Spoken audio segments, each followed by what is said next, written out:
Good evening, everybody. Welcome to the 7% Solution Sherlock Holmes podcast. This is Sean. This is Josh. And this is Eric. And tonight, or today, depending on when you're listening to this fine podcast. This morning. Yeah, this morning, while you're making your coffee and your toast, we are going to be talking about Sherlock Holmes Faces Death. And you know what? It's the first one where you kind of have that Charlie Chan vibe, or that Mr. Moto vibe, where Yes, Sherlock Holmes faces death. Yes. Ooh, Fu Manchu mustaches? Yes. Nice. There are no Fu Manchu mustaches. And not to be confused with Sherlock Holmes and the Faces of Death, which I keep thinking it's called in my head, but no. Is that the one where they give him a videotape of all these supposed deaths, and he has to solve whether or not the deaths are real or not? Yes, they take the bunny rabbits and chop them up.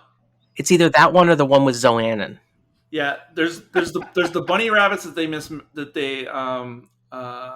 dismember, and then there's the guy who gets hit on the train tracks. I'm really confused now. That is Faces of Death 2, 3, or 4, because I don't think that was in the first one. Oh, darn. Now. I get them mixed up. So I tend to make a small comment about each one of these before we start, and I'm going to make a small comment on this one to start. Okay. There are a lot of Racial epithets. typical Sherlock Holmes B-movie repertory players in this one. Yes. And you're going to recognize some faces. This one also is the modern version of Sherlock Holmes and the Musgrave Ritual. And there's also a fair amount of interesting special effects in this one we'll get there. for a 1943 movie. This one stands as one of my favorites, weirdly, just when I was a kid, and I can't wait to go through it. Are we ready? Yes. All right, so I take it you gentlemen have your legally purchased Blu-rays from Laos with the Laotian subtitles? Yes. Mine's from Amazon. Okay, yours from Amazon? You mean, is it the Amazon, like in South America, or Amazon? I didn't check that, actually. Okay, all right, fair enough. You do not want to select the commentary on this one. Really? There is a commentary on this. It is what it is. But we're going to select with the subtitles on just so we can watch at the same time, and you're going to press play in 3, 2, 1, play. And of course, waiting the extra second. Here we go with the sequins in the Universal. I don't know why there are actual stars on the surface of the planet. It's a disco ball, like. It is. It's a disco ball. It's Universal, not Earth Pictures. It's Universal. Universal presents Smoke. What bothered me about the credits here is that they say it's based on the short story or something like that. And I was like, what short story? Yeah, based on the Musgrave Ritual. What short story? It doesn't say the Musgrave Ritual, though. It should say the Musgrave Ritual. If it doesn't, then they screwed up. They fucked up. They fucked up. You know what? Just to have Uncle Roger references in this is going to be pretty awesome. Definitely dates the podcast. See, based on a story by Sir Arthur Conan Doyle. They don't say which story. Right, they don't here. But it is based on the Musgrave Ritual. Gowns by Vera West. She's prolific in this series. Dennis Hoey is back, which means that you have Inspector Lestrade in this one. No relation to Mark Huey. No relation. Mark Huey? And produced and directed by William Neal. Very impressive. All right, this is the beginning of the Gothic Sherlock Holmes, The Rat and the Raven. I like it. I love it. I think love it. I think I'm 50 and I can kick. I think there's a dual stretch. 50. I think there's a dual meaning in the name of the tavern or the pub. Yeah, I think you're right, because there's a raven right there. Oh, by the way, a young Charles Lawford is in the beginning scene here. Is it Charles or Peter? Oh, Peter. Sorry, Peter Lawford. You're right. Sorry. This scene right here with him putting the coin in reminds me of Clockwork Orange. Ouch. Hello, love. We've been working hard, too. Yeah, show it to the crow. That's it. Or the raven. Yeah, that will work. The crow will love it. This is the same Raven from It's a Wonderful Life, by the way. It was friends. No, it's not. I mean, it may be. By I the don't way, know. there's Peter Lawford looking at the hand right now. He's a handsome fellow. And who's Peter Lawford? Yeah, he had a very long movie career. And who's Peter Lawford? He was like Peter Lawford is a famous actor. he was involved with the Kennedys, I think. He was the brother-in-law of JFK, or will be in the future. Okay. And he was part of the Rat Pack. Lesser known part of the Rat Pack. Right. Yeah, definitely lesser known. So this starts out. I mentioned it last time, where you have establishing the mystery and then bringing in the detective. This does this again, just like Sherlock Holmes Goes to Washington, and this whole bar scene is just basically the old man here, the old English tavern guy, because he's a perfect tavern guy. The establishing thing of him talking about the Musgraves and all that is kind of lazy a little bit. Like All right, so Sean, it is, but you know what it does? It does set up the Crow. I guess It does. It sets up the Crow. Does the Crow really need to be set up though? That whole thing about how he broke his hand on the thing and the blood and all that, maybe. Okay, all right. I mean, again, I agree with you. It's a little lazy. It's I don't know how you would start this, because in the short story Musgrave Ritual, the beginning of that particular story is freaking hilarious. Like, Sherlock Holmes is on drugs in the beginning of that one, Mm-hmm. like heavily on drugs. I don't remember reading it, to be honest. I'm actually, I don't know. Is it really one of the most popular stories? Like they chose that? No, I don't think so. It's one of the popular stories with me. I like it. This is Halliwell Hobbs, by the way, who's playing the butler. He basically made a living on playing butlers. He does it well. He does it for sure.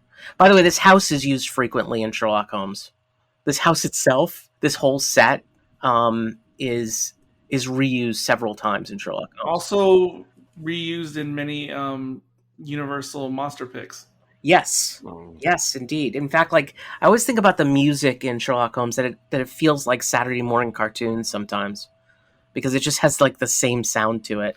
What is he doing? Is he like collecting bugs and pinning them to a book? Yeah, he's collecting butterflies. Oh, fun. This is I forgot his name now, but he's in several Sherlock Holmeses, going forward. And this woman here, who plays Sally, Bette Midler. She was the driver in Voice of Terror. She was Miss Grandis, the driver in Voice of Terror. I remember. I mean, she didn't look as good as she looks here. And she will end up being the woman in green in The Woman in Green. So, the titular Woman in Green. Do you guys know what I think the meaning is of Rat and Raven? Please. Or Raven. So, Musgrave, do you know what that name means? Like, where it's derived from? No. So, in Old English, mus is mouse, and grave is grove. So, it'd be like Mouse Grove. Okay, fine. But I like to think of it, the name Musgrave, as like Grave of the Mouse. I think that's very relevant to the story. And then having a raven and a rat, I feel like that's like a death of the mouse. Oh, wow. Wow. I never thought about that. And by mouse, of course, the surname in the movie and the family. I always learn something from you, Eric, in every one of these. Yeah, let me get my red marking pen. Great job, Eric. Yeah, get a gold star for that one. Thank you. The middle brother, Philip Musgrave, is also in a lot of Sherlock Holmeses. So this is Dr. Watson. So the interesting war part of this story is that now we are dealing with, okay, so the war is still here, but it's in a very small way, where we're dealing with convalescing officers. Yes, suffering from PTSD. And it's funny, back when I was watching Downton Abbey the first time, so this would have been 2011, 2012, something like that. There's a whole season that is during wartime, and they open up the manor, for convalescence. And at the time, that's the first time I had ever experienced that trope, which I did not know was a trope. So I actually thought it was novel when I was watching Downton Abbey back then. But I wouldn't call it a trope. I'd call it a thing that really happened. But well, it did happen also, but the reason I call it a trope is because since then, I have seen it come up in so many other movies and series. And you're right, it was a real thing that did happen in real World War II British history. It's just I thought Downton Abbey was breaking some type of, or not, was breaking new ground. I didn't realize this was a very established thing. By the way, it gets kind of confusing here about Hurlstone Towers in Northumberland and Musgrave Manor and all this other stuff. The names seem to interchange quite frequently in the movie, and you're just like, what is this all about? It takes place, I guess, in Hurlstone.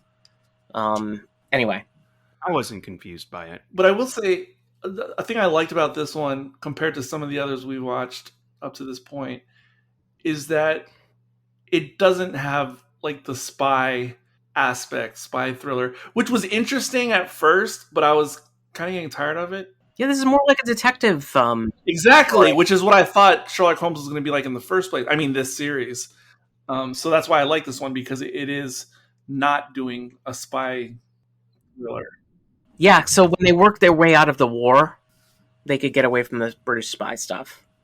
And they could actually start telling stories, telling original Sherlock Holmes stories in a modern way, a la Stephen Moffat's version. Kitty!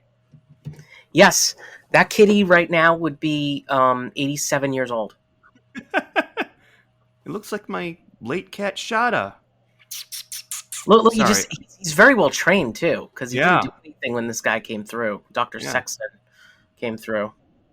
All right, so this is technically a whodunit, and I think it pretty much fails as a whodunit, but that's just me. Because as soon as... we can talk spoilers on this, right? I mean, this is like... It's an 80-year-old story. I think we can talk spoilers. Yeah. The instant something like this happens to somebody in a murder mystery, he talks about being attacked by somebody with a knife. I instantly went there. I thought he did it to himself. Yeah. He didn't really get attacked. They have a flashback. But remember, Sean, this was 1943. I know. So that trope was pretty new.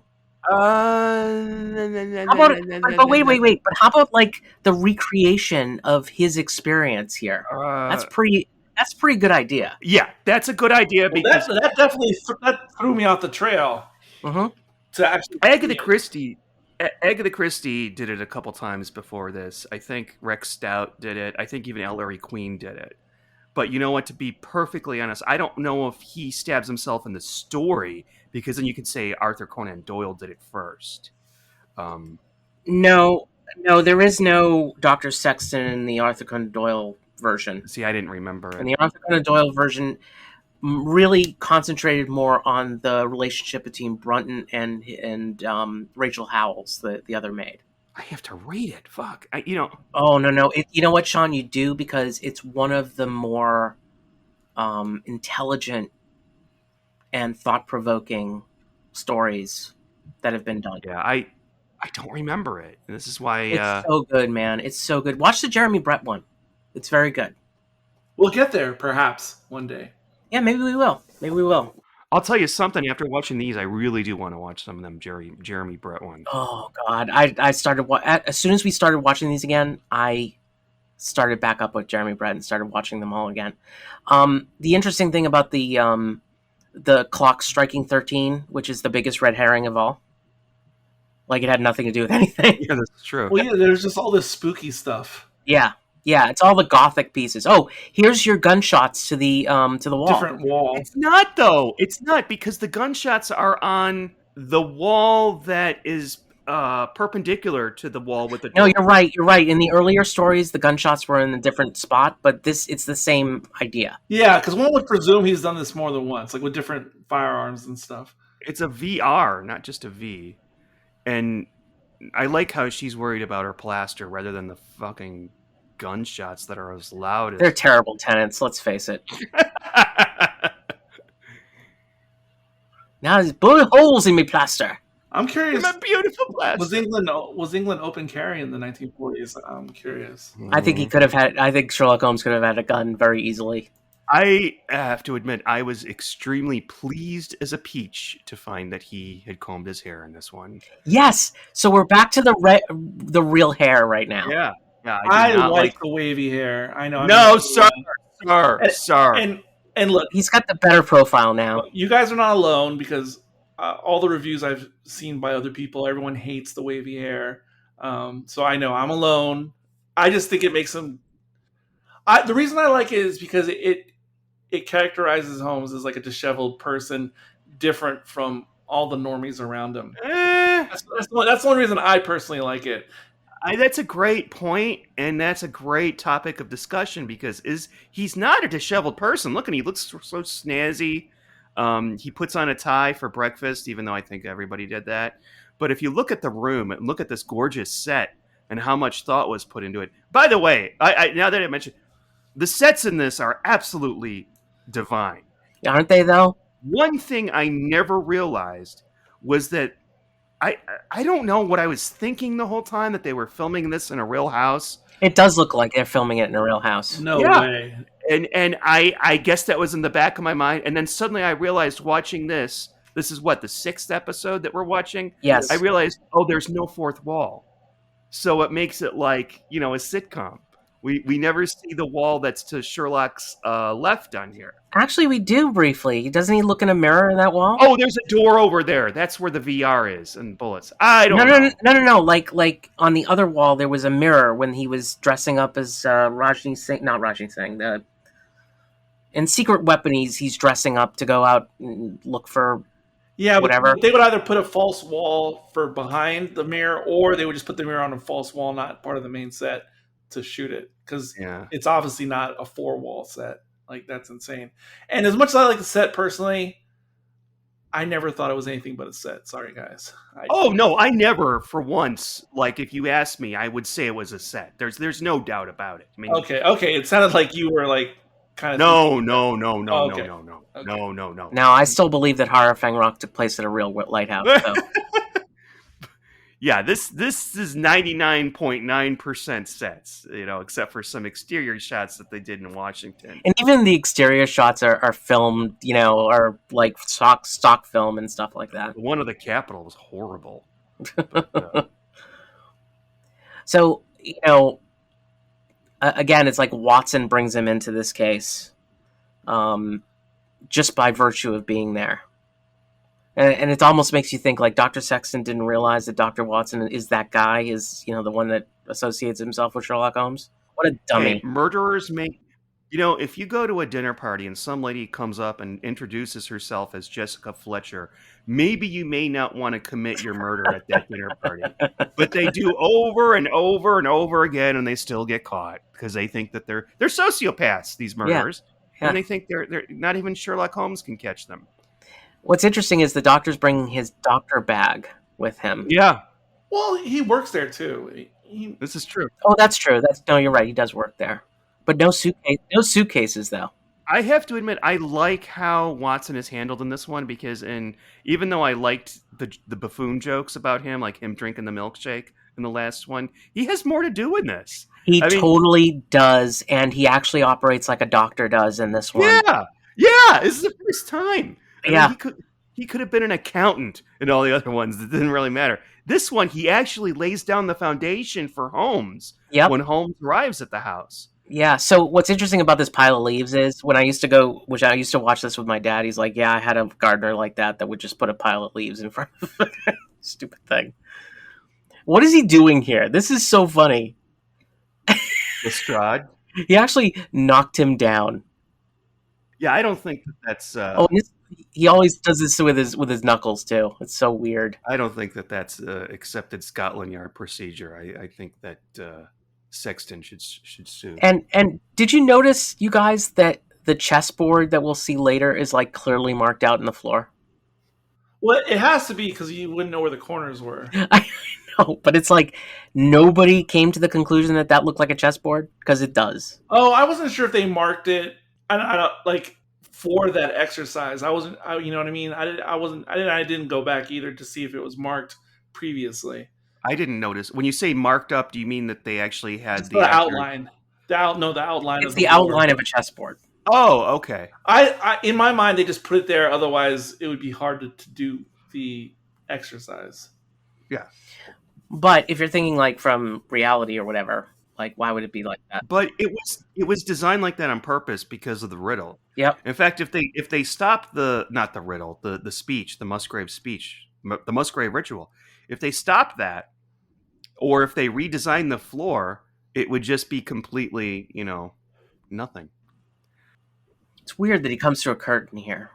Yeah, it's like It's almost like he's coming on the stage.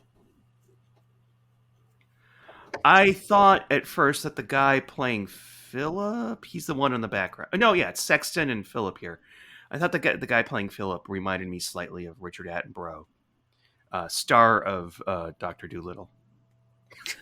His name is Gavin Muir, and he plays British and American people in Sherlock Holmes. In fact, he was in the last one we saw, Gavin Muir. He was a cop, I think. Okay. In the last one, bit player. No. And then we have. Go ahead. I love Butler. He's so perfectly violent. What's the line? He's so very violent.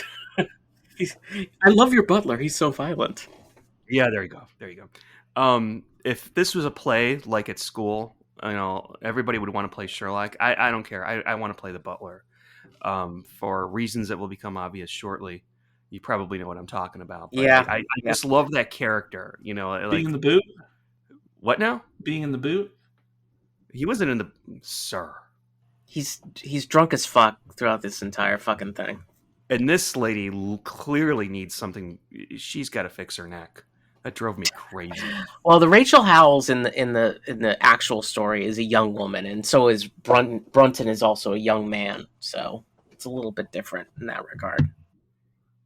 And it's really cool to see them in the old, traditional Agatha Christie mystery in a manor. It's not a closed circle mystery, but it's still pretty neat. Yeah, he's basically saying, I couldn't look at a corpse even though nobody told him that it was a corpse. So that was supposed to be a... I was listening to... Oh, she's a strong woman. Yeah, she reminds me very much of... No, not really. I was going to say Judith Anderson and Rebecca. She plays probably the most famous housemaid of all time.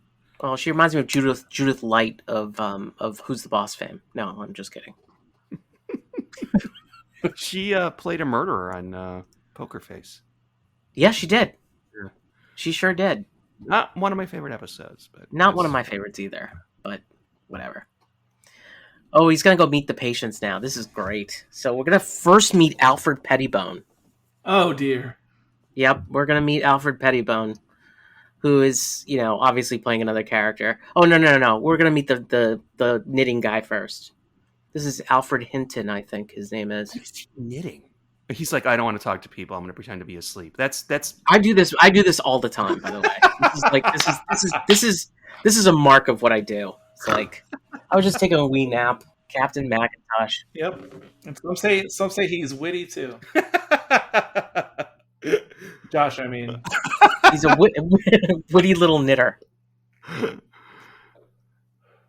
Okay, so the knitting needles have a role. So, knitting needles. Yeah, they do. He was on Joshua Hill, which I've never heard of. I thought it was named after me, of course. The knitting needles, ironically, are right here. No, go ahead, Josh. I'm sorry. No, I was going to say about this needle here. Watson was playing a doctor here. He's like, no edema. He's like, and Sherlock Holmes actually figured it out. Basically, they thrust the needle into his head through his brain. It's like, It's gross. I've seen Agatha Christie did it. Well, she didn't do it. She did it in one of her books. But he basically figured this out in seconds. So this guy Lanford, he was the victim in the last episode we watched, right? Yeah, he was Alfred Pettibone. That's what I was saying earlier. We're going to see him again. Oh, I didn't. We're going to see him again. He's constant. Lots of shadows in this. Yeah, the lighting is good. Oh, and then we're gonna meet Clavering. Clavering is one of my favorites. He's got the auto smile. There's something about him that just looks weird. Yeah, there we go. Auto smile, like he smiled just for a second. Yeah, he kind of looks like a skinny, younger. What's that guy's name that played in Doctor Who?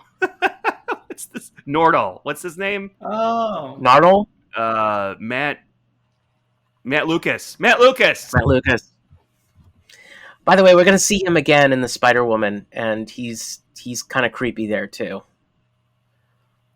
Man, I wish I could wear my suit jacket buttoned up like that, like how Sherlock has it. Instead, I got to be. I wish that somebody just bring me like 6 packs of cigarettes. Wait, why is he afraid of it? He thinks there's a bomb in it. Here's some cigarettes. I'm your doctor, and I know everything about you, but I'm going to wrap this up like a bomb just to freak you out. Here, Exactly. And, you know, as Watson shows Sherlock around, he's definitely violating some sort of HIPAA law because he's like telling Sherlock these men's histories and why they're in the house. Did they have HIPAA back then? I don't think they had health privacy rules back then, Sean, but... Oh, come on. They must have had doctor-patient confidentiality. No, never. Sir! All right, so Captain Vickery has one of the most opulent rooms I've ever seen. Look at that room. Yeah, that's like a $300 a night room. And easily.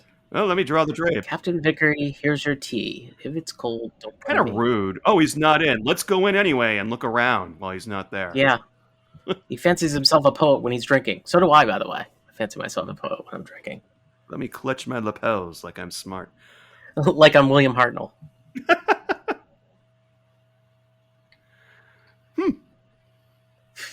When she runs in, oh no. Okay, this scene drives me crazy, okay? Because she says, but you don't understand, like 4 times.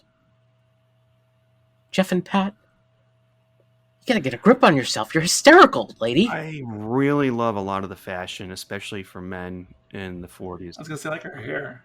I was going to say I don't like her hair. You don't like it?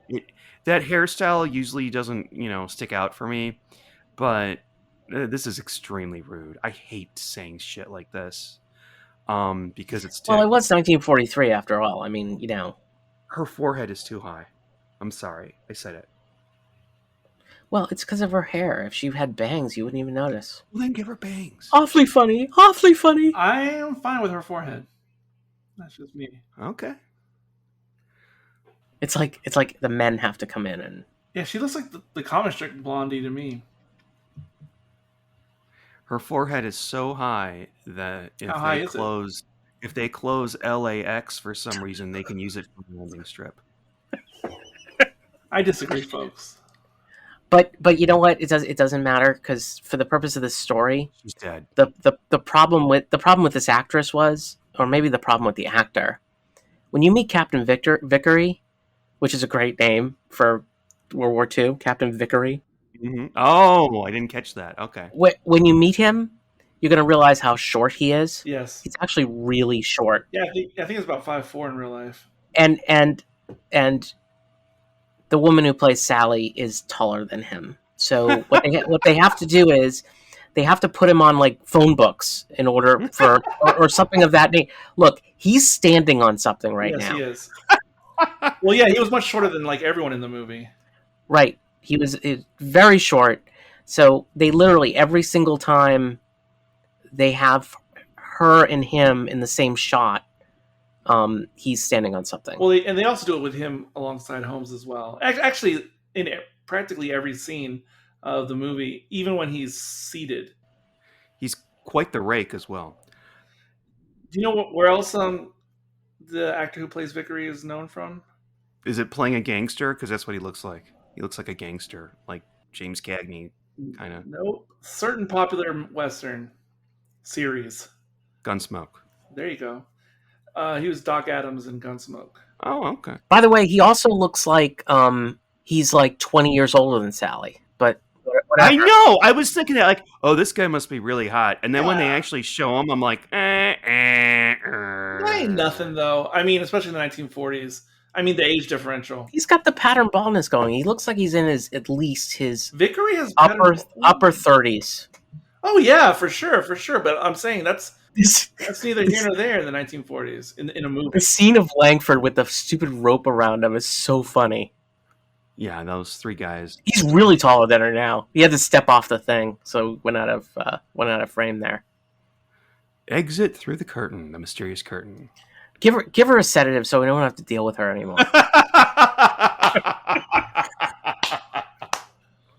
This hysterical woman. She's so hysterical. We can't have her in this story. She's so hysterical. Watson, give her a fucking sedative. She should have said, "Give her a fucking sedative." That would have been even funnier. No, but this is like the beginning of like sort of the Dr. Sexton is trying to worm his way into Sally. Ew. I know, that's terrible. She'll be a bit upset. Oh, now Holmes is like has the ability to test Philip Musgrave's ability to use this whatever this needle is. Knitting needle. Oh, here, use it to clean your pipe. Oh, okay. Thank you. Well, What is that? A knitting needle? Oh, well, how handy. I should carry a knitting needle around everywhere. It might be easy to kill somebody with. Handy little things. You can stick them into your head. This isn't Sexton. I'm sorry. This is Philip Musgrave. Yeah, Philip Musgrave. No, that worked. Woo-hoo-hoo. Oh, that's better. They do this thing in this movie, and I've never smoked a pipe, so maybe I don't know. Maybe I'm not the best person to judge on this, but they do a lot of lighting pipes with matches, which I don't think that's a thing, guys. As opposed to a regular lighter? They have, okay, I learned this from Columbo. They have special lighters for pipes, but they wouldn't have them back then. Sure. I learned this from Columbo. But I would think traditionally, though, it was probably very common to use matches. Yep. Again, especially before lighters. They have to be really good matches, though, because you could burn your fingers so easily. It works. It's not that difficult. I mean, you have to have multiple matches sometimes, but it's not that difficult. Eric just went up an octave, so you know it's true fact. Because I know I've tried it before in real life. I've never smoked a pipe regularly, but I've attempted to smoke a tobacco pipe. And yes, it's not that difficult. I mean, as soon as you start inhaling, it draws the flame in. It's a piece of cake. Oh, this is ridiculous. This part coming up is so cringeworthy. Isn't it, though? It's like it's 1943 special effects is what it is. But why is it even in it? You know, it's like, you know what we need? It's just to make things creepy, I guess. I don't know. You have the dead bodies sitting there. That's a little weird. The maids and the butlers are all in the room. Like, these guys are in full fucking uniform. They got some homeless people. There's a bunch of homeless guys standing behind them. I don't see anything wrong with her forehead. Whatever. I'm not going to have the... No, she looks... I like Brunton's forehead. She looks great. She looks great. She looks like $100. Oh, no, absolutely not. You know, normal person wouldn't say no. But I'm just saying, you know, that probably prevents her from being supermodel status. I'm just saying what they would say if it was last model standing. So she's not a supermodel. We know that. She's got beautiful eyes. She's an attractive... By the way, she's a lot more attractive in Woman in Green, I think. I think she's a dame. I think she's... Here we go. Here it is. Ah! In real life, everybody in this movie, in the room, would be blinded for like half an hour. Yeah, that's true. I know this because I've been... here's me on the weekend. Once more into the breach, dear friends. One more. Oh, yeah.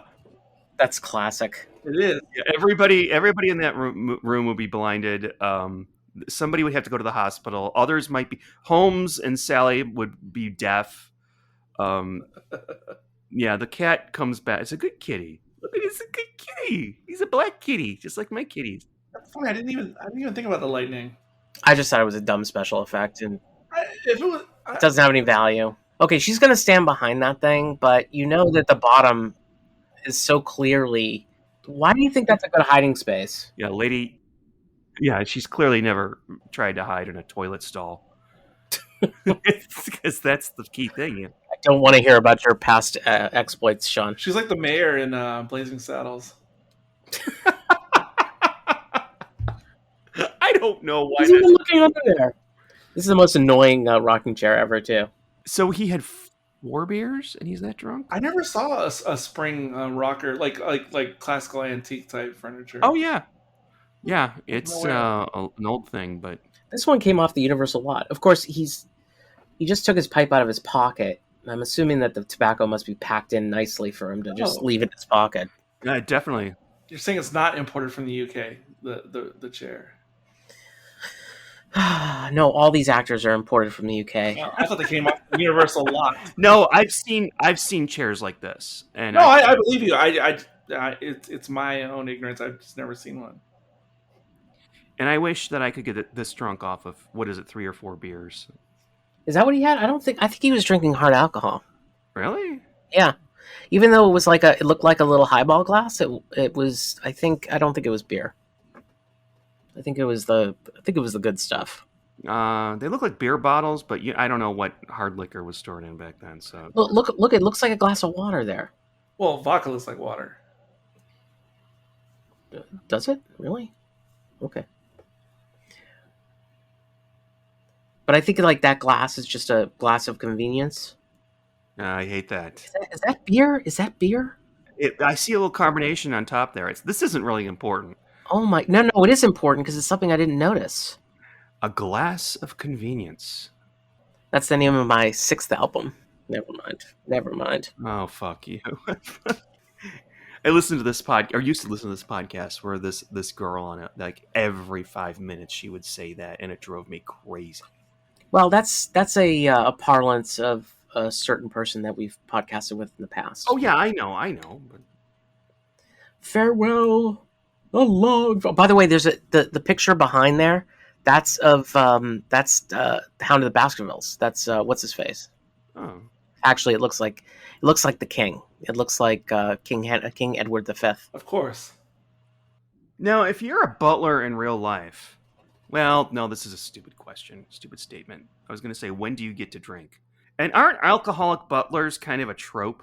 Like, I remember Downton Abbey. Oh, totally a trope. Yeah. Yeah, but it was probably reflected in real life as well at the time. If I was a butler, I'd be a drunk. No doubt about it. Yeah, because you spend your entire work time being so uptight and so aware of other people that you can't think for yourself. So naturally, you turn to alcohol when you're off the clock. You know. The interesting thing about the butler in the original story is he's a young man. He's extremely educated and a bit of a Lothario, actually. So he's like sleeping with several women at the same time. He was okay, very nothing like this character here, which looks like he's a long-term butler. Oh, I love to carry a body out of a greenhouse. That's fantastic. Are you talking about the actor just then? About the butler? No. I was talking about the original story. Oh, okay. She's singing Flow Gently, Sweet Afternoon. It's not the last time you'll hear that sung in a Sherlock Holmes movie. I thought she was, at first I thought she was singing, "Away in a manger, no crib for a bed." Wow. Were carriages still common? Horse carriages, like in the 1940s? Probably in towns. Probably like in, non-city locations. Why are you looking through the window, dude? This is another great set. So cool. Like the bar looks fantastic. I want to be there. Do you think these guys should be drinking alcohol? Never mind. Go on. No, it's a good point. The bartender, by the way, I kind of thought that at first that she might be Mrs. What's her name from the Demons, the witch lady. Oh, that's a good comp right there. But I think that comp. Oh my god. No, it's just you're used to that word. That's a work word for me. That's something that's used at work. Sorry, it's just in general parlance. No, it's okay. No, it's no problem. I know you didn't do it on purpose. You can smell a carcass from a mile away. And Watson, he doesn't get it. It doesn't settle with him. I don't think Watson really listens because in a few minutes we're going to see the crow or the raven or whatever you want to call it. It actually finds the carcass of the guy they're looking for. And Watson, right, and the Rumpelstiltskin Roadster. Watson has no idea because he's so fucking dumb. And Sherlock's like, Watson, take the lady away from me. Did you see the beer pours? They're like the worst beer pours you've ever seen. Yes. Like by leagues, as Eric would say. Eric, I use leagues for whatever reason because you've used that in the past. I didn't know that was one of my things. That's one of your things, leagues. Like Jules Verne. I really want to dress like Watson. Like, I just really wish that I wasn't always hot. I mean, hot. That was his casual gear. That's his freaking casual gear. Yeah, I know. It's just so awesome. That's his beer drinking gear. Oh, that dreadful bird. Please swat it away. People are so mean to the poor bird. Look what Sherlock does. Look at this. I'm afraid of this bird. Oh, get away. You can just, you can open the count. Just open the fucking boot. He looks surprised, too. Yeah, like. And these two guys are like, holy shit. Did you see the smile? A little smile there. That's so classic. What's he doing now? Oh, stop talking. These three guys, they're like, fucking Three Stooges or whatever. How can anybody believe any one of them is the murderer? I actually, at one point in this story, thought that all three of them might be in it together. That they weren't really convalescing. They were actually all three criminals, and they were there to find the treasure. Yeah, I thought the same thing. That's what you're supposed to think. Okay, so wait, riddle me this. So these footprints exactly match the butler's shoes. Okay, they're exactly the same. But it's not the butler's footprints. It's actually the murderer's footprints. Spoiler, it's Sexton. Why was he wearing the butler's shoes? Or are you going to send everybody off the scent or whatever? All right. No, I mean, the whole thing here is that, like, the footprints go into the wall. And that's what reveals the secret passage. Right. Except when it's Lestrade who believes that the murder happened against the wall and he just walked backwards all the way back through. I love what happens next. This is a cop, everybody. This is a policeman. Well, that's the point of, private detectives, to make the cops look stupid. In most of the books, that's what happens. Oh, bother motive. Who cares about motive? But they have they have a really good device here for just getting rid of Lestrade for, like, the second half of the story. Oh, I know. It's great. It's really he hoisted the body over his shoulder, and he just walked backwards, clear out of the room. Broom? Why would he walk backwards, clear out? I don't understand why you'd even think that was. Lestrade doesn't even understand. He's a buffoon. He is a buffoon. He's a bigger. Oh, sorry, I'm taking a pee back here.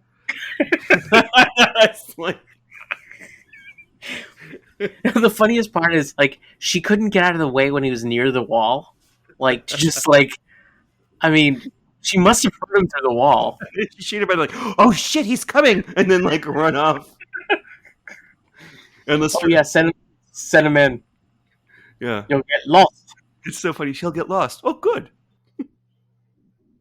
And he does get lost. Let him get lost. Gets him out of my way. This whole movie is getting people out of the way so that they don't have so many people are in the way. Like giving Sally the sedative. We haven't seen Sally for a while. We won't. She's sleeping. Yeah, we see her sleeping, and that's it, right? She sleeps throughout the whole rest of the episode because that's a really good sedative. I want some of that. Yeah, she's kind of done. Okay, lady actress playing Sally, just look pretty in the bed in this scene. She's got a nice big spread and a nice puff that she has. Wait, are you guys already in the room? No, we're not yet. We're in the study right now. I got bored with Rachel with Miss Howells. If any harm comes to me, fleshly or spiritual, seek and find the key in the Musgrave ritual. Yes, I memorized that. Yeah, that's so Crystal Maze from Nickelodeon. I thought you were going to say crystal meth, but okay. No, Crystal Maze. It really isn't. I don't even know what I'm talking about. All right, so we have Sally's room. It looks exactly like Captain Victory's room, shockingly. And we're trying to find the Musgrave ritual. And then we have Nora who comes in. Nora is if you have a butler, his name is going to be Brunton. If you have a maid, her name is always going to be Nora. Which is also the name of the cat that would play piano on the internet, by the way. Oh, really? I didn't know that. Yeah, not the cat that you're probably thinking of, the orange cat, but I saw it on Good Morning America one time. I have an orange cat. I have an orange boy cat. Oh. He's a pain in the ass, but we love him. Yeah, I've got a couple of those, too. He's very vocal. I don't like this part. I find it extremely tedious that he's trying to look for... By the way, Nora's really cute. She is, though. She is. bombshell gorgeous like Sally. She's just like, oh, hello, I'm just a maid. Yeah, and she gawks at Yeah. Holmes when he asks a question. And she's so friendly. She's such a super lady. But this whole business of trying to find the passage of the Musgrave What ritual, do you think, sir? I think this is filler. I don't like it. I mean, like, It is, but it's a little bit. I'll give it a little more credit because Sherlock Holmes is like doing what Sherlock Holmes does, which is he tries to get himself in the mind of the person who's sleeping, and he even says, like, we must not search the room, Watson. We must search her mind. Yeah. Like, what was her mindset? What was she thinking about? Yeah. Yeah. You know what I mean? Like, I like that. Look how she's gaping at him right now. yeah, I know, it's cute. He's looking under like little things, like look and like tapping the little things to see if it's a newspaper. It's like Watson. I think she might be. Watson's like eating a biscuit off the frickin' table. Yeah, and I think there's already been a bite in it. Yeah. Oh, look, a cookie. Cookies. He's like the Cookie Monster. I would do the same thing if I like cookies. You know, if memory serves, Cookie Monster may have played Watson once or twice on Sesame Street. It's very possible. Didn't Kermit play Holmes on Sesame Street? Somebody did. I don't remember who. No. It was a green guy. It was like not a monster, but a green. He was green. It was around the time that what's his face Cumberbatch was playing Sherlock Holmes. No, I'm talking about when I was a kid. Oh, okay. Because there was one where they did Sherlock. They started getting into Sherlock and Doctor Who, Sesame Street. Which is really interesting. Sounds like a game of chess to me. Really does it. Where fell the light? Oh, I think Kermit did it like in Muppet Babies. Look at this. It looks like a chessboard. She's washing the floor. Or she's on her hands and knees. Making the floor dirty. I'm not sure which. The thing to do is when you wash the floor, you wash more than like 2 square feet. You gotta. Yeah, it's like, ma'am, I don't want to. I would get a stick. I would get a stick and something. This is great. I love this. Yes, this is a really good scene. It is. It absolutely is. It's so neat. Do you know which Steven Spielberg movie I think may have been inspired by this whole whatever this is? Playing chess with real people. Goonies? Not the chess, but everything else about solving this particular mystery. This like clue. Clue? No, Steven Spielberg. Oh, I'm sorry. Goonies? That's not directed by Steven Spielberg, but no, not that one. Schindler's List. No. Do you see the outline, Sean? Did you catch the outline? Oh, no, I forgot to look. I'm sorry, Eric. I think Spielberg was inspired. See the outline right now. Partly by this movie, and used something similar in one of his movies that he directed. All right, now we know that he's trying to screw up the game because he's moving. Sexton said he doesn't know anything about chess. Right, idiot. So do y'all remember? It was in Indiana Jones and the Last Crusade. Oh, okay. Do you guys see the connection? No. Wait. Go ahead. Tell me. When Indy is in the library. Hello? Oh. He's back. Sorry. When Indy was in the library and they're trying to find the tomb, and they know X marks the spot. No one remembers The Last Crusade? I have to rewatch it. I remember X marks the spot.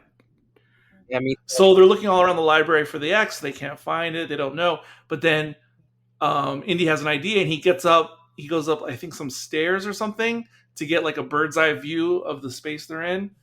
And he sees like the X right there on the floor. Oh, wait a minute, sir. I think that's The Last Crusade. Yes, exactly. You said Temple of Doom. No, I didn't. I said Last Crusade. Sir.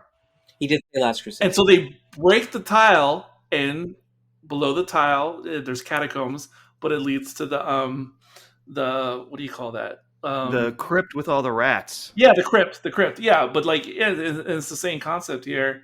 And there's no way it could be a coincidence. There's no way in my mind it could be a coincidence. Well, those guys love these movies, from this day. By the way, Lestrade being lost there, and everybody got moved off their squares, but like Holmes just happened to remember the square. There it is. X marks the spot. Yep. And I meant to mention the maid Jenny, I think her name is. Jenny. Her creepy laugh.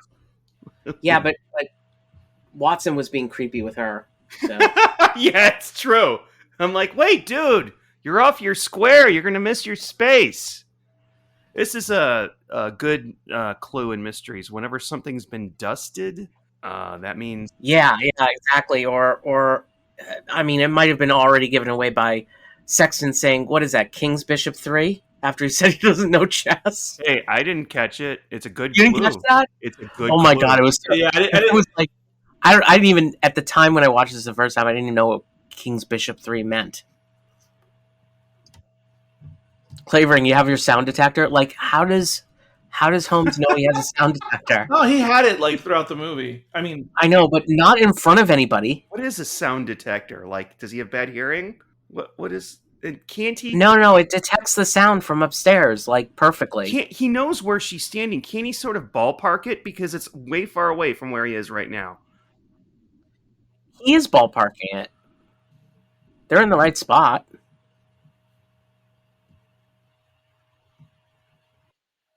Again, it's a 1940s technology, so Yeah. It's not like he got his iPhone out. Don't move. Nobody move. You're ruining it. These three guys, especially the engineer guy, he's so freaked out. If we remade this, Mark Gatiss would play that engineer guy. Definitely. Or we could just bring in Matt Lucas, but I don't think Matt Lucas looks like he's in the military. You give him a wig. Yeah. Yeah. Clavering. I think is he bald in real life? Is that his real hair? Yeah. Okay. He's really bald in real life. He's on like the cooking show, whatever that cooking show is called. The Great British Bake Off? Baking, yeah, the Great British Bake Off. He's in that. They have an American one now. It's on the Roku channel. What a terrible idea. Anyway, so you could see like Sexton like trying to help. Like it just feels all wrong after knowing. This place used to be known as Hurlston Towers. Really? You've been talking about Hurlston the entire time. Like, why is that information you need to impart? I needed that information. I didn't make that realization. That they've been talking about Hurlston the entire time? Well, they weren't referring to Hurlston Towers. I suppose not. Here we find the butler's body. He's been murdered. We don't know how. They don't explain how. But I like how it's so creepy the way his eyes are like half open, and the actor did a really good job because there's a long shot shortly or a far shot with Holmes in the body, and the dude playing the butler, I can't remember his Burleson, Burtson, I don't know. Brunton. He completely stopped breathing because I'm going to catch this dude breathing. Because sometimes you can do that in movies. You can catch someone breathing. He literally died during production. Actually, I was going to say they actually killed him off during production, Sean. He was an irascible asshole. Okay, so here's the question.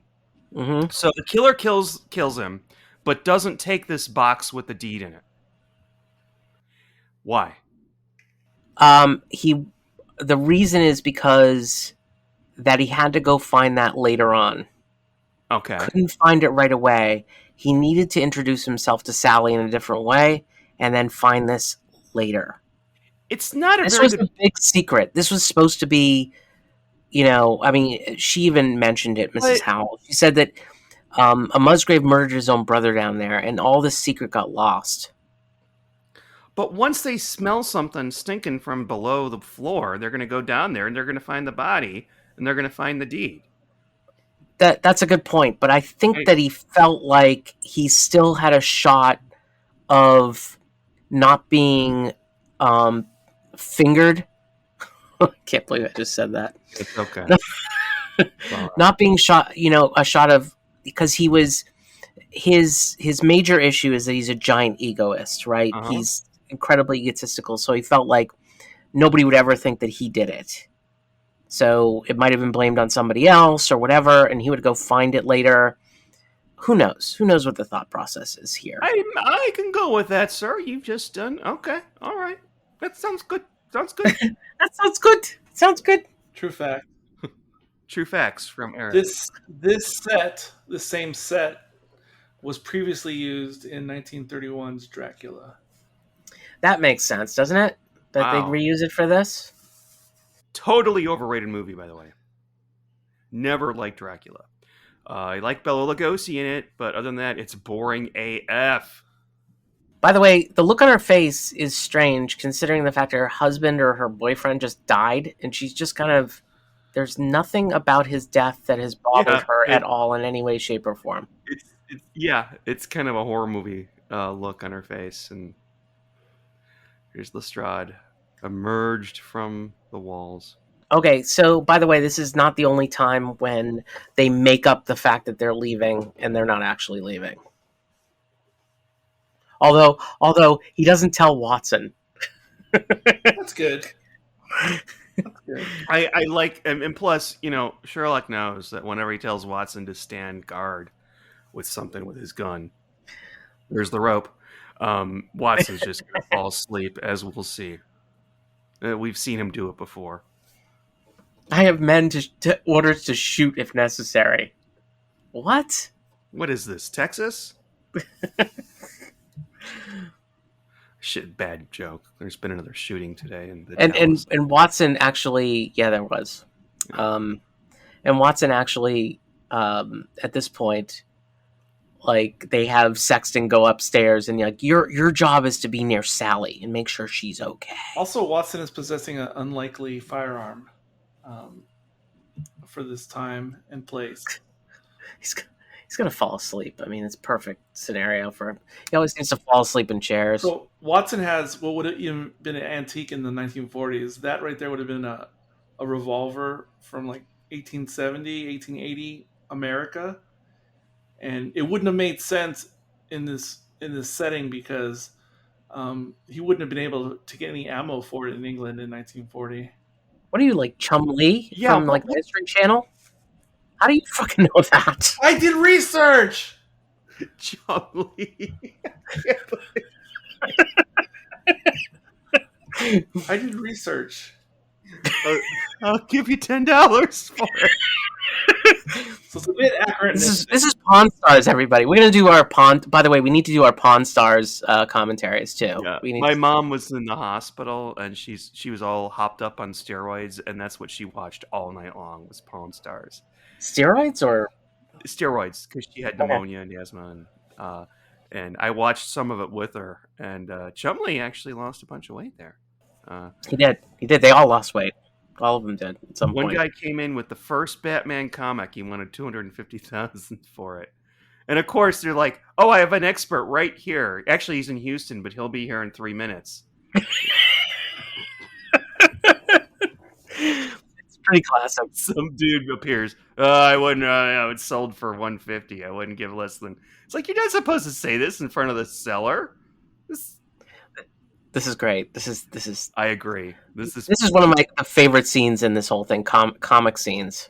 This is so clever that I think that I rewound it to catch it because I wasn't sure. Wait, hold on. What? He thinks he's in a Jap prison camp. Sean rewound the tape, and he might be out already. I'll let him off. It's like Gene Wilder and Marty Feldman or something. It is. It's totally that. Yeah. It's totally that. No, you'll be shot. Let's both go. No, I got to stay down here. It's really cute. Yeah, it is. It's really good. And the way this guy's face is, this perturbed Tucker Carlson looking face.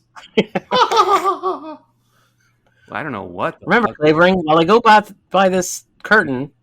What the fuck inspired that Lady of the Manor laugh from you, sir? That's my TC laugh. TC laugh? Oh, look here, Constable. I'm Dr. Watson. Oh, you've never watched Tucker Carlson. Oh, no, I've seen him laugh. I know. Guys, did the police, meet Sherlock Holmes and Dr. Watson, when they were deciding how to deal with today? Like, there was no Well, meeting. I think that particular constable may have met Watson at the all-you-can-eat Chinese buffet, judging from. I'm Mrs. Miniver. Oh yeah, I'm so sorry. Yes, yeah, very good. Mrs. Miniver, for the readers that don't know, is an Academy Award winning film from the 30s about a lady in England, a housewife. Her husband goes off to war, and she basically holds down the fort. Never seen it. Oh, so we feel good about this because the only way he could catch him is by catching him in the act of that whole thing with the MacGuffin with the hand, the whatever it is, the Kleenex that's over the handkerchief Yeah, the handkerchief over the murderer's name. Over the murderer's name, yep. Because that happens a lot. Whenever you're murdered by somebody, you always have time to dip your finger in your own blood and write their name on the. Yeah, exactly. Yeah. Especially if you're like in your mid 70s or whatever this guy was. He could have scratched an arrow pointing up. Probably did. He actually didn't do any of that. Like, this is just BS. The base of the skull and the. I mean, you know what? I have to admit, I'm not a big fan of mysteries where the killer or clinching clue at the end is that the murderer is tricked like this. I much prefer the Columbo-ish endings, like as Eric just referred to, the arrow pointing up with the light bulb. Like, that's a killer clue. That's a great clue. Like, that is going to send her to the prison for the rest of her life. But a lot of this talk that he's going through is a little bit unnecessary. And I mean, okay, so I agree with you to some degree. I think he could have done this differently. I think he decided on this approach because what he wanted to do was he didn't feel like he had enough evidence. So what he wanted to do was get him in a situation where he was going to be talkative like a James Bond villain. Mm-hmm. You know, and you know, some ball. Yeah, okay, that's good. Like, he didn't have enough evidence, so what he wanted to do was get him to talk, and this would have been the best way to do that, by letting him take his gun away from him or whatever. It's so risky though. It's so movie. It is really risky. Yeah. It's not only risky. It's like it's risky because what if he doesn't say a goddamn word and he just walks away? Yeah, I mean, he's in a perfect right to do so, but he is a sociopath. I mean, he murdered, what is it, 3 people? 4 people. Yeah, 4 people? Mm-hmm. Jeff, Philip, the butler, and... Anyway. Wait a minute. You might be right. It just might be 3. Yeah, he's not going to let that, his works of art be unnoticed, so he's going to tell the greatest detective of all time all about his, plans, I guess. Makes sense. But like what he's doing is bringing out the evidence, whatever, all this evidence, but like that evidence is not, go to Dr. Sexton. It's just evidence. Yeah. It's evidence of the murders, not evidence that he murdered them. And then there's the butler. Like if there was fingerprints that you could pull off the roadster there, that would have been good enough. The butler sleeping off his drunk. We can identify with that, Sean, right? Yeah, I'm going to sleep off my drunk tonight. And it's so great that he just lights up a cigarette, just hanging out, and all good. Everything's good. Oh yeah, I have to admit that I kind of, in these old movies, smoking looks so sexy compared to now. If you see somebody smoking in the street, you want to spit at them, but smoking in these old movies just looks so cool. It was a thing. Like everybody was doing it. Like it was, it's as I don't know, as it's the same as having a drink. Yeah. Yeah, people had bars in their living room. Mm-hmm. My parents certainly did. Oh, really? Really? Oh yeah, they had a great bar. They had Oh, I remember people having the bars, or if you didn't have the bar, you had I don't know what you call the different types of end table like things that are, what do you call those? Like a short bar? I don't know. Yeah, my grandmother had a short bar. Liquor cabinet. Like a wet bar? Yeah. Yeah, my parents had like a short bar, like one of those things where the tables kind of folded out. Oh, Yeah, that or you had the globe that opened up. Okay, we're all hoping that it's Sherlock Holmes with the torch again. Using the British parlance. We would call it a flashlight here in the States. I'm glad you clarified that. Yeah. yeah. Well, Thank God. Thank goodness. I was really confused Not there for a actual second. flame. I usually this don't is watch. for the listeners, you guys. The listeners. Usually don't watch English programs or movies. So This is for the listeners, Sean. This is at home, just so you know, he is not possessing like a stick with a flame at the end of it. It was confusing when I was a kid. I'm like, why is he calling it a torch? Because there's no fire in this thing. And basically, this would be attempted murder on Sherlock Holmes as well. So you can add this to the list if anything else happens. well, Sherlock Holmes does face death. So He does. He's facing death right now. Yeah, he's facing it right. This is the biggest facing of death. You forgot the needle in the button. Oh, I said needle in the butt. To quote Eli Wallach, if you wanna shoot, just shoot, don't talk. Mm-hmm. I'm gonna remember that for my next killing. The good, the bad, and the ugly. Put them in my pocket. You know what though? Your pocket's full though. So I mentioned early on when Sexton stabbed himself, he got stabbed. I said that, oh wait, that immediately put him on the top of my suspect list. Mm-hmm. From that point on, I didn't really go through the whole whodunit process in my head because I was kind of enamored with most of the stuff that I was watching on screen, like the human chessboard. Yeah, you just forgot about it. Yeah, it's just, like, oh wait, I forgot that one of the people in this house is a murderer. I mean, they totally set it up. I mean, I gotta give them credit for setting it up. Yeah. It's not, it's not the best, but he does set it up, and love the concept of the blanks here, although there really isn't a hole in him right now. Or any blood or anything else. He died. Like if it was like Leverage or something, you'd see blood and stuff like that. You know the show Leverage, you guys? No, I don't know what that is. Oh my god, you'd love Leverage. Remember the show? Never watched it. Oh my god, you guys would fucking love it. Is it better than Battlestar Galactica? Yeah, I think it is. Oh, okay. Sean, you gotta watch Leverage. Okay. That's really right up your alley. Here, let me do an Eric here. I'll do some research on it. Those blank cartridges were a cheap sort of trick. But I didn't want to hand you the gun.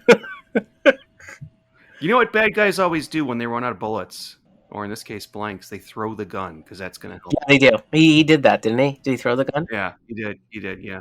Yeah, you might get something. You might get lucky. You already knew you're screwed. All right, so this is the land grant, or whatever it is. They need a translator. Yeah, you probably would. It's medieval, whatever English. But basically, they would have owned like everything around Hurston Towers. Now, I can't remember his name. Captain Vickery, is that his name? His voice in this, he's shorter than her now. Look at that. His voice in this is so fake American. He's got that 1940s Hollywood American voice, but he is American, I think. Well, yeah, but it's the transatlantic. That's what they call it. It's like Middle Earth. Is it Middle Earth? It's the transatlantic accent that everyone spoke in the movie. I wish this ring had never come to me. Confession: I didn't watch this part of the movie because we were about. You were throwing up at the time. Well, I did throw up at one point during this, not because of the film. By the way, if I'm Captain Vickery right now, I'm like, can you just like slow your roll, baby? Slow your roll. No, don't throw it in. Don't throw it in the stupid fireplace. Slow your. Oh shit. The paper itself was worth a few. The paper itself. Yeah, I definitely wouldn't have done that. No, the paper itself. Forget about the fortune. You don't have to take ownership of it, but the paper itself is really interesting, and it's history. You should frame it. It's Totally. centuries old. I think in reality that would have just fallen apart as soon as they picked it up. Of course it would have. Yeah. But like the point is like, she basically, this is the end speech that always comes at the end of these things. It's like, Oh, that's a good one, though. That's a good one. this is the progressive, the 40s progressives who, Is it 40s progressives? I think it's just. there wasn't any such thing as 40s progressives there. No, I there were equivalents of, but I mean, no, it's just nice. Yeah, it's nice, and the background is really cool. That it exists. No, it actually made me think about the war, even though this movie isn't war centric. Yeah. Well, that's the idea. Well, mission accomplished. There will still be an ad for war bonds at the end here. Yeah, I mean, it is mission accomplished. But they omitted the timeless statement at the beginning in the opening credits. The timeless children. What did you say? I didn't say that. No, they did. They did omit that. They did. You're not giving, just lending when you buy war saving stamps and bonds on sale here. I assume what they mean. With your popcorn, it's on sale here. By the way, lots of dashes for whatever reason. Yeah, they were really into dashes back then. Hash marks or whatever. Let's put some dashes in there. It'll be dashing. What did you guys think of Sherlock Holmes Faces Death? Go to you, Sean, first. I loved it. I thought it was great. This is one of my favorites. I've been a little bit enthusiastic about these movies as we watch them. I think I've rated them a little bit higher than I should. There was one that I gave 5 stars or 5 whatevers to. That was last week. Yeah, I don't know if it was that good. But it wasn't. But it had its thing. It had its like comedic piece to it. Yeah, and, I liked that. This one is of a completely different breed, even though you've got the same 2 characters at the head. But as a mystery, the scene with the human chessboard is like 5 stars. Isn't it though? It's so beautiful. It's so beautifully done. Cool. Yeah. Yet the scene where they're looking for Sally's copy of the Musgrave speech felt like filler. I think I'm gonna. Oh man! Wait, what's the unit of measure? You can't rate it yet. Yeah, what's the unit of measure? How are we measuring? You pick that, don't you? Well, it's either Eric or me, and you hosted, so that means I pick it. I think we're gonna go with. No, I was gonna use that for the don't panic. Okay. I was gonna say, how many knitting needles do you give this? Knitting needles. How many torches do you give this one? Wild West revolvers. Wild West. How many Wild West revolvers do you give this one, Sean? How many rude crows do you? Okay, Wild West revolvers. I will give it 4 out of 5 Wild West revolvers. I'm going to be a little bit more realistic here. It's very hard to say that a movie that's like an hour long or just over an hour long is padded, but this is padded. Like even the beginning scene in the tavern, like even though that's really fun to watch, it's just padding. Mm-hmm. That's how I walk away with it, and I feel like I'm criticizing it too much because I shaved off that 1 star. But it's okay. I really liked it. Still, we haven't come across a stinker so far. And the chances of that, if you look at movies that are made now, I mean, this is the 6th one. Mm-hmm. If you go to Name Your Franchise Here, Part 6, the chances are the law of diminishing returns, which means the Part 6 isn't going to be as good as Part 5. Part 5 isn't going to be as good as Part 4, and so on. I don't see this with this. No, the interesting thing is, like, there's only 14 movies. Yeah. Like, if it would have gone to 20, we would have had some stinkers. That's my feeling about it. I think it might be because did they mix up not mix up, that's the wrong term, but did they change up the writers and the directors and all that over the years? Not very much. It's mostly, I mean, the outlier, well, there's 3 outliers right now. And Adventures and Hound were made by a completely different movie company. Voice of Terror was done by one individual. As we moved on from that, when we got to Secret Weapon Washington Faces Death, basically the same production crew. Okay. Doesn't mean there wouldn't be a stinker in there, because I mean everybody has their Nightmare in Silver. Yeah. Let me ask you this though, Josh. Will there be a stinker? Do you think there's a stinker? Not which one is the stinker, but is there a stinker? Yeah, I think there's one that's coming that I don't like very much. Okay. All right.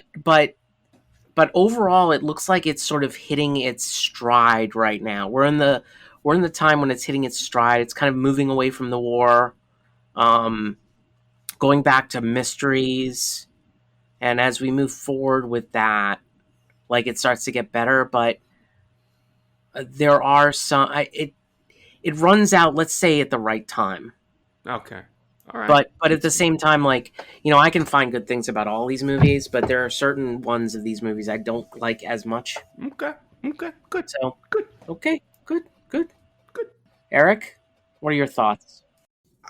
This one, Sean said filler. I didn't take this didn't feel like a fillery one to me. I want to say Voice of Terror and the one that had to do with the targeting scope. Those felt more fillery to me. And there wasn't hardly any. It didn't feel like there was much detective work going on in those two that we did previously. Mm-hmm. This one I like quite a lot because this is more what I expected these movies to be like coming into this project. And instead, we got other things, and some I liked and didn't like to varying degrees.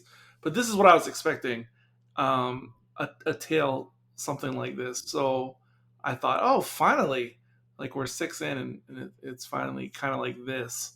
And yeah, I just liked it just because it felt like a traditional whodunit, and I'm here for that. So again, didn't blow me away or anything like that, but not that I'm expecting that or need that to be the case. I just thought, yeah, that's good. It's good. Yeah, another 3 out of 5. I gave 3 out of 5 last time. This one's different, but I like each for different reasons. I could do without the lightning bolt though. That was really dumb. Like that was. That didn't. I like that. In a movie of this age, that doesn't really bump me. No, I'm sorry. Age has nothing to do with it. I'm sorry. It does for me, and even in the '80s, I could almost probably go along with that in a goofy, campy '80s movie. But if it was a much more modern movie, like last 20 years, then yeah, that'd probably be a bridge too. This probably would have sucked in color. I don't know. Some of these I have wanted to see in color, especially because of costumes. Oh my god! Well, the Secret Weapon you can see in color. There's a lot of costumes available that we've seen that. Yeah, but that's like after the fact type of color. Like original color, right? Because I'm sure if we had on set telesnaps, John Cura would be involved. I'm sure many of these people's suits and the women's dresses are all black and gray, and probably So they'd be nothing to look at. So how many knitting needles are you getting in this one? Western revolvers, 3. Oh, Western revolvers. Yeah. 3. Okay, well, I'm going to say this. Like, this is the first one that I really, got into and really enjoyed from a standpoint of it being a Sherlock Holmes mystery and from a standpoint of reading the books or reading the short stories. I loved how it really kind of pulled the Musgrave Ritual out. At the time, I had not read Musgrave Ritual yet when I watched this. I loved this story. I was a big fan of this story. Just loved the whodunit aspect, and there's plenty of whodunits come. I just, when you compare this one to the next one, which is coming up next, obviously, this one is so much better. And I guess when we look at the whole series as a whole, we're going to be able to make those choices, etc. I would say it's probably a 4.5. What did you say? Western revolvers? Yes. From a different century. It's going to get a little bit bumpy at this point, but they're all kind of good, but they're a little bumpy. So this is the last Sherlock Holmes that has Sherlock Holmes in the title. Mm. The rest of them do not. The next one we're going to do is a Spider Woman, which overall is a different feeling throughout the whole one, throughout the whole movie. It doesn't feel like this, but we'll get this back eventually. I think they saw some success in this eventually, and they basically brought us back to this a few more times. But Face's Death is definitely one of my favorites, and I'm glad you guys watched it and enjoyed it. I always learn something when you guys are on here that I didn't know. Really good. We're really in the meat now, and next time we'll do the Spider Woman. Really excited for that one. Okay. So I guess we'll close out the show, Sean. All right.